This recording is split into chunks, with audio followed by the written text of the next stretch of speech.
네, 지금부터는 투자해놓은 시간으로 이어가 보겠습니다. 이슈별로 종목별로 어떤 투자 전략이 필요한지 오늘도 두 분과 함께하도록 할게요. 위즈웨이브의 이건희 대표, 퍼스트프라임 리서치의 손여로 팀장 두 분과 함께하겠습니다. 어서 오세요. 안녕하십니까. 네, 또 저희가 마지막 순서로는 탑픽주가 준비되어 있는데 우리 이건희 대표님의 지난주 탑픽주가 실리콘투였습니다. 뷰티 대장주 실리콘투가 오늘 10% 넘는 현재도 12%대 급등세를 보이고 있어요. 대표님, 실리콘투는 수익을 좀 실현할까요? 아니면 조금 더 보유해볼까요? 일단 단기로 접근하신 분들은 일부 실현하셔도 괜찮아 보이는데 일단 지금 분위기는 2분기 실적에 대한 기대감이 붙어 있기 때문에 조금 더 상승 추세는 더 이어갈 가능성이 높습니다. 그래서 조금 더 끌고 가셔도 일단 실적을 확인하고 파셔도 상관은 없을 것 같고요. 예상대로만 잘 나온다라고 하면 오히려 주가는 한번 또 7만 원대까지 한번 도전해 볼 수도 있기 때문에 지금 갖고 계신 분들은 일단 좀 더 들고 가셔도 괜찮다고 보고 있습니다. 네, 실리콘투의 수익 극대화 관점으로 대응해보자라고 말씀해 주셨습니다. 오늘도 두 분의 탑픽주 한번 기대해 보도록 하겠고요. 네, 그럼 먼저 오늘 장 초반부터 주목받았던 원전주들 지금 약간의 윗꼬리가 달려서 어떻게 좀 대응을 해봐야 될지 진단부터 해보겠습니다. 이재명 대통령의 신임 산업통상자원부의 장관 후보자로 두산에너빌리티 사장을 지명하면서 프리마켓에서부터 두산에너빌리티를 비롯한 원전주들이 정말 강하게 움직였습니다. 현재는 장 초반에 비해서 흐름은 다소 약해졌지만 그래도 다시금 지금 두산에너빌리티가 좀 힘을 받으면서 4% 가까운 상승세를 보이고 있는데요. 장중에는 무려 코스피 시총 5위 자리에 올라서기도 했습니다. 이건희 대표님, 최근에 정부가 이제 네이버 출신 인사를 영입하면서 AR 관련 종목들이 또 주목을 받았는데요. 이번에는 또 두산에너빌리티 사장을 또 지명을 했습니다. 이 소식이 좀 원전주들 추가 모멘텀이 될지 여기서 더 나올 호재가 있을까 싶긴 한데 어떻게 보세요? 일단 지금 오늘 이 이슈는 이제 인선 관련된 이슈잖아요. 근데 가만히 생각해 보시면 이제 큰 의미는 원전 두산에너빌리티의 이제 마케팅부 사장을 하셨던 분을 영입했다라는 것 자체가 이제 어떻게 보면 산업부 장관으로 임명했다는 거는 원전에 긍정적인 시그널을 주는 거 아니냐 이번 정부가 이렇게 받아들일 수도 있고 그건 표면적인 해석이고요. 또 하나는 이제 오늘 이제 그것 때문에 만약에 급등했다라고 하면 단기 차익 매물이 당연히 나오겠죠. 이게 장관 임명했다고 해서 두산그룹의 그 장관이 호재 잘해준다, 더 이제 쏠림 현상 있게 해준다, 혜택을 준다 이러면 오히려 문제가 되겠죠. 예, 우리나라에서는. 그런 부분들을 감안해 보면 외국인들이 오늘도 한 78만 주 이상 매도를 하면서 단기 차익 실현 매물을 좀 던지고 있는 상황이고요. 장 초반에 이제 그거는 이제 단기 그 뉴스에는 일단 비중을 좀 줄이셔야 되는 게 맞았는데 일단 단기 모멘텀으로 올랐다가 빠지는 거는 이제 당연한 일이라고 보고 있고 근데 오히려 지금 이제 원전 사업의 확대에 대한 기대감이 조금 더 실려 있다. 그래서 마이너스까지는 안 가는 거죠. 그래서 일단 지금 분위기는 원전 사업에 대한 시동, 그다음에 SMR 관련돼서도 지금 계속 부지를 또 확보하고 여러 가지 이제 소형 원자로 시험을 하고 있고 이런 것들이 이제 진행되고 있기 때문에 앞으로 모멘텀은 오히려 이제 국내에도 그렇고 해외에도 그렇고 SMR 관련돼서 얼만큼 속도가 빨리 나느냐 이 부분이 아마 원전주들이 흐름이 이제 달라질 걸로 보이고 특히 두산에너빌리티는 그쪽으로 아마 대응을 하시는 게 조금 더 편하실 겁니다. 그래서 단기 조정 오늘 이제 만약에 이게 플러스로 끝날 가능성은 높겠죠. 근데 지금 이제 보면 조금 쉬어가야 될 국면에서 나왔던 뉴스이기 때문에 저는 오히려 한 6만 원대 초반까지 이제 좀 내려온다라고 하면 그때 좀 다시 한번 담아보셔도 괜찮지 않을까 생각하고 있습니다. 네, 원전사 확대 기대감 여전하기 때문에 두산에너빌리티가 한 6만 원 선 초반대까지 내려온다면 신규 접근 매수해보자라는 전략 세워주셨습니다. 그리고 두산에너빌리티뿐만 아니라 6월 한 달 동안 두산 이 붙은 종목들이 또 강세를 보이면서 두산그룹주들이 주목받고 있습니다. 올해는 한화그룹주를 시작으로 해서 LS그룹주까지 정말 알짜배기 자회사를 가진 기업들, 지주사들이 주목을 받고 있는데요. 손여로 팀장님, 두산그룹주가 한화와 LS를 이을 후발주자가 될 수 있을까요? 저는 두산 로보틱스에 한해서는 그게 될 거다라고 보고 있고요. 이제 밸류에이션은 좀 해봐야 된다라고 판단합니다. 우리가 두산이랑 두산에너빌리티, 두산 로보틱스 했을 때 가장 마지막으로 뒤늦게 올라가고 있는 종목은 두산 로보틱스가 아닌가 그렇게 판단됩니다. 두산 같은 경우는 이제 지주사이기 때문에 어떤 정부 정책 환원, 주주환원 정책에 대한 기대감으로 상승을 많이 했습니다. 옛날 두산 같은 경우는 PBR이 2가 살짝 안 됐었는데 현 위치 관점에서 8이 넘어갔더라고요. 근데 올라간 일봉 차트를 봤을 때는 주주환원에 대한 기대감으로 올라갔다라고 판단합니다. 그 다음에 두산 에너빌리티 같은 경우도 정말 바닥 대비해서 많이 올라왔는데 원전 사업이 이미 적극적으로 진행된 것은 아니고 앞으로 진행될 원전에 대한 수주를 가져갈 거다라는 기대감으로 두산 에너비티가 강한 모습을 보여줬고 오늘 기준으로 했을 때 12개월 선행포가 100이 넘어가는 모습이고 수급동을 봤을 때도 오늘 단기적인 재료 노출되면서 외국인 순매도 나오고 있고 윗꼬리가 강하게 달려있기 때문에 분할 매수 관점으로 봐야 된다라고 판단합니다. 그 와중 속에서 오늘 두산 로보틱스가 강세를 보여주고 있는데 아무래도 이제 대신증권에서 나온 두산에 대한 리포트로 그 낙수 효과를 얻는 것이다라고 보고 있습니다.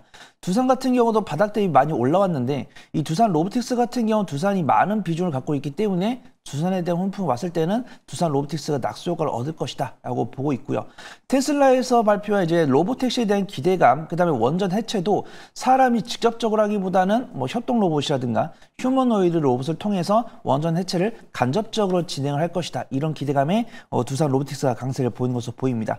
근데 오늘 전반적으로 뭐 레인보우 로보틱스나 관련 로봇들 종목들에 대해서는 외국인과 기관의 수급보다는 개인 투자분들 위주로 접근을 하고 있기 때문에 지금 당장 로봇 관련 종목들이 시세가 좋다고 해서 바로 매수를 하기보다는 내가 매수하고자 하는 종목을 관심 종목에 넣어놓고 눌림목에서 외국인과 기관의 수급이 들어올 때 그때 매수를 해 나가는 관점이 안전해 보인다. 그렇게 좀 소개를 드리도록 하겠습니다. 네, 두산 그룹주 내에서는 두산 로보틱스에 대해서 긍정적인 코멘트를 주셨습니다. 그리고 최근 원전 해체 모멘텀들이 시장에서도 크게 움직였습니다. 국내 첫 상업용 원자력 발전소인 고리 1호기가 이제 해체 승인을 받으면서 본격적으로 해체 작업에 돌입할 것으로 기대가 되고 있는데요. 이 해체 작업을 진행할 때 피폭 위험성이 있기 때문에 로봇을 좀 활용하자라는 이야기가 나왔습니다. 그렇다 보니 최근 휴림 로봇이 그 수혜주로 시장에서 주목받으면서 오늘도 10%에 가까운 급등세를 보이고 있습니다. 손으로 팀장님, 아까 두산 로보틱스 긍정적이다라고 말씀해 주셨잖아요. 로봇주들 최근에 좀 올라오는 모습인데 투자 포인트가 될 수 있을지, 그리고 눈여겨봐야 될 만한 로봇주가 있다면 휴림 로봇의 후속주 어떤 게 있을까요? 네, 저는 일단 현대무백스 보고 있고요. 만약에 내가 이 원전을 바라보는 관점 속에서 원전 관련이 과연 실적이 1년 안에 나올까? 2년에 나올까? 뭐 나올 거다라고 생각하시는 분들 그렇게 생각하셔도 됩니다. 근데 저는 원전 관련 실적이 나오려면 그래도 한 3, 4년 정도는 남았다라고 보이고, 만약에 우리가 체코 원전 들어가서 공사 임했을 때 얼마나 남는지 그 부분을 좀 체크를 해야 된다라고 보고 있고요.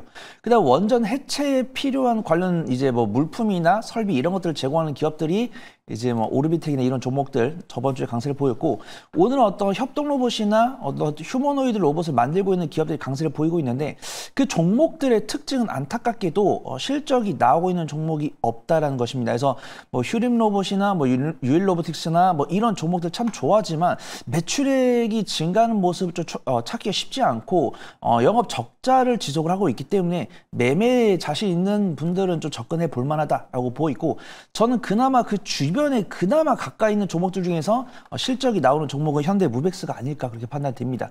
어떤 자동화 솔루션, 설비 자동화 솔루션을 제공을 하고 있고 전방에 현대가 그룹이 있기 때문에 그 낙수 효과를 얻을 것이다라고 보고 있고요. 제가 긍정적으로 말씀을 드린다고 해서 현대무백스가 이제 고리 원전 1호기 해체할 때 참여를 하겠구나 이런 관점보다는 휴림 로봇이나 유진 로봇이 강세를 보였지만 이와 유사한 결을 갖고 있으면서도 그 순환매를 갖고 있는 종목들 중에서 실적이 안전하게 나오고 있는 종목이 무엇이 있을까요? 라고 했을 때 현대무백스를 좀 매매 관점으로 보시는 게 좋을 것 같다. 그렇게 판단돼서 소개해 드리도록 하겠습니다. 네, 현대무백스 스마트 물류의 강자로 최근 52주 신고가를 경신했는데요. 현대무백스 휴림 로봇의 또 후속주로 눈여겨보시길 바랍니다. 다음으로는 오늘장 강한 전력 설비주들, 그리고 이어서 LNG 투자 전략까지 세워보도록 할게요. 트럼프 행정부가 AI 경쟁력 강화를 위해서 전력 공급 확대와 데이터 센터 인프라 확보에 초점을 맞춘 행정명령을 준비 중이다라는 보도가 나오면서 오늘 국내 증시에서도 전력 설비 변압기 관련 종목들이 강세를 보이고 있습니다. 현재도 LS 일렉트릭 6% 넘게, 일진전기, 산일전기, 에이스 현대일렉트릭은 50만 원 돌파에 성공을 했는데요. 이건희 대표님, 올 상반기에 조방원이 달릴 때 변압기는 상대적으로 좀 달리지 못했습니다. 이제는 변압기에 다시금 좀 집중해야 될 시점일까요? 일단 뭐 변압기 쪽은 잘 쉬었다가 지금 다시 올라오고 있는 중이고요. 최근에 이제 흐름을 보면 미국 시장은 여전히 좋고 거기에 이제 유럽 시장까지 계속 열리는 모습이죠. 그러니까 그 효성중공업에 이어서 지금 HD 현대일렉트릭까지 유럽의 수출에 대한 호조 뭐 좋은 소식들을 지금 내놓고 있고요. 거기에 이제 그러니까 유럽도 결국에는 노후된 설비들, 선진국들은 대부분 이제 전력망이 좀 많이 노후되어 있는 상황이기 때문에 그런 것들은 교체 수요가 계속 나올 거고 거기에 이제 AI 보급에 따른 이제 교체 그 추가 수요까지 계속 지금 붙어 있는 상황이기 때문에 향후 한 뭐 9년에서 10년 정도는 더 좋을 걸로 지금 예상을 하고 있습니다. 업황은. 지금 근데 이제 결국에는 업황이 좋다라고 하면 너도 나도 좀 더 뛰어들면서 공급 과잉이 나오기 전까지는 좀 좋다라고 보면 앞으로 한 2, 3년간은 그래도 좀 괜찮은 흐름을 이어갈 수 있기 때문에 일단 지금 전력기기 관련된 종목은 뭐 산일정의가 됐든 뭐 현대일렉이 됐든 뭐 효성중공업, LS일렉 종목에 상관없이 일단 큰 대형주 위주로 해서 조금만 포트에 좀 담고 가시는 것은 괜찮다라고 보고 있고요. 지난번에 이제 LS일렉트릭이 이제 일부 데이터 센터향 뭐 부품 납품한다고 해서 급등했다가 조정이 나오고 다시 가죠. 결국에 이제 조정이 나올 때 항상 좀 사시는 모습을 좀 사신다라고 하면 그닥 그렇게 큰 변동성 없이 꾸준히 우상향할 가능성이 높은 쪽이 이쪽이기 때문에 지금 저는 뭐 이쪽은 되게 긍정적으로 보고 있고요. 생각보다 그냥 꾸준히 우상향하는 가능성이 높습니다. 그래서 오늘같이 급등할 때 쫓아가시기보다는 좀 쉴 때, 얘기가 안 나올 때 오히려 좀 사셨다가 끌고 가는 형태로 좀 가시면 좋을 것 같다고 말씀드리겠습니다. 네, 변압기는 대형주 위주로 조정이 나왔을 때 담는 전략 유효하다라고 말씀해 주셨습니다. 대형주 위주로 눈여겨보시길 바라겠고요. 네, 그리고 오늘 장 초반부터 일부 강관, 피팅 밸브 관련 종목들로 여전히 또 수급이 이어지고 있습니다. 새 정부가 미국 알래스카 LNG 프로젝트 참여에 관심이 있다라는 그 보도가 나오면서 오늘 동양철관이 현재도 20% 넘는 급등세를 보이고 있고요. 뭐 넥스트 그리고 포스코 인터내셔널 여기에다가 뭐 조선주들, 조선 기자재 관련 종목들까지 움직이고 있습니다. 손유로 팀장님, 올 봄에 알래스카 주지사가 방한한 이후로 이 알래스카 LNG 프로젝트 관련 종목들이 계속해서 쉬어갔습니다. 지금 다시금 좀 눈여겨봐야 될 때인지 아니면 반짝 이슈에 그칠까요? 네, 안타깝게도 저는 매매 관점 보는 게 맞다라고 판단합니다. 우리가 미국의 알래스카 LNG라고 검색을 해보시면은 이제 여한구 통상본부장께서 미국 알래스카 LNG 참여 관심이 있다라고 이야기를 한 게 18시간 전이고, 그 다음에 미국 측에서 알래스카 LNG 프로젝트에 우리나라가 참여했으면 좋겠다라고 뉴스가 나온 게 4시간 전인데, 지금 오늘 뭐 한국가스공사나 피팅밸브 관련 종목들이 상승하기 시작한 것을 봤을 때는 개장 초반이기 때문에 만약에 갭상승에서 시작을 했으면 이 18시간 전 뉴스가 영향을 준 거고, 개장 직후에 이 시간과 타이밍 맞아서 강세를 보여줬을 때는 미국이 참여를 해줬으면 좋겠다. 이 뉴스에 투자분들께서 반응을 했다라고 판단하고 있고요. 저는 매매적인 관점으로 보되 긍정 말씀을 드리는 거는 다행히도 조선뿐만 아니라 조선 기자재가 그동안 외국인과 계란에 단기적인 차익 시장 나오면서 좀 지지부진한 모습 보여줬는데, 오늘 박스권 하단부에서 맥점 잡고 반등 나올 때 외국인의 순매수가 이어졌기 때문에 조선 기자재들의 박스권 내부에서의 강한 모습은 이어질 거다라고 판단합니다. 근데 저는 만약에 어떤 이 알래스카 프로젝트에 대한 성장성이나 이런 것들이 자신감이 있었다고 했을 때는 굳이 우리나라를 픽할 필요 없이 입찰을 기다리겠다 이런 식으로 나올 거다라고 판단했었는데, 이 알래스카 LNG 공부를 해보신 분들 아시겠지만 알래스카 LNG를 지금 처음 추진한 것이 아니고 과거에 추진한 이력이 있었지만 네노라는 굴지의 기업들 참여를 했다가 수익성이 안 나올 가능성이 높다라고 판단해서 후퇴라는 이력이 있기 때문에, 물론 우리나라를 픽해준 것은 고맙지만 이제 투자라는 것은 수익성이 나야지만 하는 것이기 때문에 우선은 긍정적인 기대감으로 매매 관점 접근한 다음에 혹시라도 실제 연관성이 있다라든가 제가 미처 확인하지 못한 수익성이 확보될 거다 이런 관점이 들었을 때는 모아가는 관점으로 접근이 가능할 것 같다. 그렇게 좀 말씀을 드리도록 하겠습니다. 네, 이렇게 제가 LNG 관련 종목들 전략까지 세워봤습니다. 다음으로는 오늘 장에서 가장 강한 화장품 화장품주 진단을 해보도록 할게요. 내일 6월에 수출입 데이터 발표를 앞두고 미리 좀 수출이 잘 나올 만한 그런 업종을 미리 선점하고 있습니다. 그 안에서 오늘은 화장품 섹터로 매수세가 강하게 붙으면서 장 초반보다 지금 상승 탄력이 더 강해진 종목들이 있습니다. 실리콘투와 인그루드랩, SMCG, 한국화장품 여전히 두 자릿수대 급등세를 보이고 있고요. 이 밖에 다른 화장품주들도 강한 빨간불을 켜고 있습니다. 이건희 대표님. 지난주에 실리콘투 말씀해 주셔서 지금 또 수익이 많이 나고 있는데 6월 수출 데이터 이제 내일 발표되잖아요. 네. 데이터를 발표하기 전에 오늘 좀 미리 선점하는 전략이 유효할까요? 아니면 이미 조금 올랐기 때문에 데이터를 좀 확인하고 들어가 보는 전략이 유효할까요? 일단 뭐 확인하고 들어가셔도 늦지 않을 것 같고요. 이제 추세 추종을 하실 거면 수출 데이터 그다음에 또 하나가 이제 2분기 실적 발표도 조만간에 있죠. 그러면 실적 발표 이후에 사도 늦지 않습니다. 왜냐하면 이게 화장품주가 투자하기가 좀 편한 이유가 데이터를 베이스로 그냥 실적을 어떻게 보면 제가 흔히 하는 말씀으로 후행해서 올라가는 경향이 있죠. 그래서 데이터를 밟고 올라가는 실적을 밟고 올라간다고 말씀 많이 드렸는데 실리콘투가 좋다라는 거는 전반적으로 우리나라 인디 브랜드 화장품이 좋다는 얘기고. 또 하나가 이제 콜마라든지 코스맥스라든지 이런 이제 ODM 업체들도 굉장히 좋다라는 거죠, 실적이. 결국에 이제 해외에 잘 팔린다라는 유통이 잘 된다는 거는 결국엔 생산도 돈을 벌고 브랜드도 돈을 번다는 건데 그런 부분들을 보면 여전히 이제 지금 화장품주들은 갖고 계신 분들은 홀드하시고 없는 분들은 오늘 쫓아 사시면 안 됩니다. 그러니까 이게 또 내일 또 분위기가 어떻게 될지 또 모르죠. 그러니까 좀 조정이 나올 때 사시면 좋을 것 같고. 데이터를 확인하고 사셔도 충분히 수익을 낼 수 있는 영역이다라고 저는 개인적으로 보고 있습니다. 그래서 그럼 뭘 살 거냐가 되게 중요할 텐데 저는 이제 개인적으로는 실리콘투, 코스맥스, 한국콜마 이 세 종목을 중심으로 보셔야 된다고 말씀드리고 싶고 그 외에 이제 브랜드 종목이죠. 이제 브랜드를 만들어서 좋은 요즘에 달바글로벌이 가장 핫한 모습이고 VT도 여전히 잘 하고 있고요. 그다음에 APR 같은 경우 약간 좀 미용 기기까지 같이 곁들여져 있는 상황인데 이런 이 세 종목 중심으로 이제 브랜드는 좀 대응하시고 아까 말씀드린 유통과 그다음에 만들어주는 코스맥스, 한국콜마 이쪽 이제 한 6개만 보시면 되지 않을까. 나머지 종목들은 또 개별적으로 확인해 보셔도 되고요. 대형주 단에서는 실적 대비 좀 저평가되어 있다고 판단되는 데는 여전히 아모레퍼시픽 정도가 있겠죠. 이제 그런 것들을 본인의 이제 취향에 맞게 대응하시면 되지 않겠나 생각을 하고 있습니다. 그래서 2분기 실적 때 만약에 가이던스 대비 서프라이즈가 나온다. 물론 이제 7월 한 중순 넘어가야지 나오겠지만 그럴 때도 오히려 저는 확인하고 사셔도 충분히 한 10에서 20% 정도 수익은 낼 수 있는 쪽이 화장품이니까 오히려 지금 올라갈 때 너무 흥분해서 따라가지 마시고 좀 조정이 나오면 언제든지 대응하시면 좋을 것 같습니다. 네, 화장품주들 보유하고 계신 분들은 일단은 수익을 좀 극대화하는 관점에서 홀딩해보자라고 말씀해 주셨고요. 만약에 신규 접근을 고민하고 계시다면 일단은 조금 데이터를 확인한 이후에 ODM 기업들이나 달바글로벌 위주로만 보자라고 말씀해 주셨습니다. 최근에 제가 안 그래도 12시부에서도 ODM 빅2가 또 올 영업이익률 10%를 찍는다 이런 소식을 전해드렸는데 눈여겨보시길 바라겠습니다. 그리고 다음은 6월 한 달 동안 국내 증시가 정말 가파른 상승세를 보였을 때 좀 소외받았던 제약바이오 이야기를 해보도록 할게요.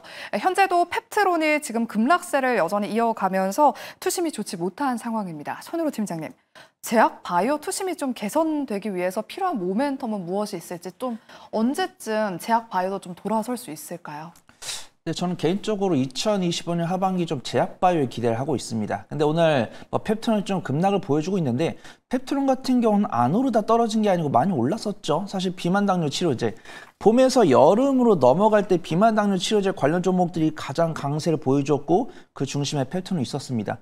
그다음 오늘 제약바이오 관련 종목들이 좀 약세를 보이지만 우리 시청자분들께서 아실만한 알테오젠, 리가켄바이오, 유한양행, 보로노이, 에이벨바이오 이런 종목들 수급동향을 잘 보시면은 외국인과 기관이 저번 주에 꾸준하게 주워 담은 모습입니다. 그래서 제가 이 투자해놓은 시간에서 제약바이오를 말씀을 안 드렸지만 제약바이오는 그 어떤 섹터들보다 장기적으로 모아가고 그 다음에 어떤 결과가 노출됐을 때 그때 단기적인 차익션 의미로 매도하는 게 맞다라고 말씀드렸습니다. 그래서 외국인과 기관도 제약 바이오를 왜 사는지 잘 모르겠는데 일단은 트럼프 대통령 미국에서 날아온 뉴스 봤을 때는 기준금리 기나 이대감이 있고 그다음에 국내 뭐 ADC 기업들은 뭐 기술 수출 이런 뉴스가 있기 때문에 외국인과 기관 수급이 나오다가 호재냐 악재냐에 따라서 매매 전략을 바꾸는 거다라고 판단합니다.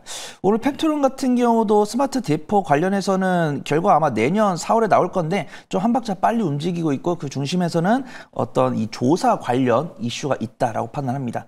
오늘도 외국인의 매도세가 많이 나오고 있는데 기관 수매에서 이어지고 있고 제약바이오 같은 경우 실적 잘 나오는 종목들 위주로 모아가는 관점으로 했을 때는 좀 안전하게 수익 낼 수 있을 것 같다. 그렇게 좀 판단하고 있습니다. 네, 하반기에는 제약바이오 섹터도 턴어라운드 하기를 한번 기대해 보겠습니다. 그럼 이제 마지막 순서로 두 분의 탑픽주를 한번 공개해 보도록 할게요. 먼저 이건희 대표님의 탑픽주 어떤 기업 준비해 오셨을까요? 네, 오늘 정유주 중에 SK이노베이션 14% 이상 급등하고 있고요. 거래량도 지금 200만 주 이상 터졌는데 일단 이런 종목들은 보셔야 된다라고 말씀드리겠고요. 일단 올라온 이유를 보면 물적 분할 대상 주요 자회사가 잔존 기업으로 남아 있을 것 같다. 뭐 SK 엠무브라든지 SK 온이 가장 대표적이겠죠. 근데 그 두 회사에 투자했던 투자자들한테 돈을 돌려줘야 되는 문제가 이제 항상 걸렸었는데 그런 부분들을 이제 메리츠 쪽과 어떻게 좀 잘 풀 수 있을 것 같다는 얘기가 좀 나오고 있고 기사 한번 찾아보시면 이제 메리츠에서 한 5조 이상을 이제 자금을 좀 대주면서 이 문제를 좀 풀 가능성이 높습니다. 그렇게 되면 오히려 이제 이 SK 이노베이션을 지금 정유주도 아니고 뭐 배터리 주주도 아니고 애매한 상황이었던 부분들이 좀 해소될 수 있을 것 같고요. 지금 PBR도 0.6배 수준이면 사실은 굉장히 저평가되어 있는 회사죠. 그래서 거기에 또 이제 3분기 정도 되면 실적도 회복될 가능성이 높다라고 좀 보고 있어서 이런 이제 재무적인 문제, 그 다음에 실적의 문제, 그 다음에 SK온도 사실은 이제 좀 있으면 바닥은 찍겠죠. 이런 부분들까지 같이 보시고 SK 엠무브가 또 돈을 잘 벌고 있습니다. 그래서 목표가는 단기적으로 한 14만 원까지 보시고 대응하셔도 좋을 것 같습니다. 네, 이어서 손여로 팀장님의 오늘 탑픽주도 바로 공개해 볼게요. 네, 저는 개인적으로 재룡전기 보고 있습니다. 만약에 단기적으로 기술적 분석만으로 수익을 내고 싶다라고 하시면 저는 젤 일렉트릭이 좋아 보이는데 우선은 오늘 전력설비 관련 뉴스가 나왔던 게 미국에서 전력설비 확충을 위한 지연 법안이 나온다 이런 뉴스가 있기 때문에 가급적 미국과 연골고리가 있는 종목을 좀 보고자 합니다. 그래서 재룡전기 같은 경우는 변압기나 개폐기 제조사업을 영위를 하고 있는데 미국향 수출 증가세가 있기 때문에 그 낙수 효과 입을 거다라고 보고 있습니다. 그다음에 실적도 견적이 나오고 있고요.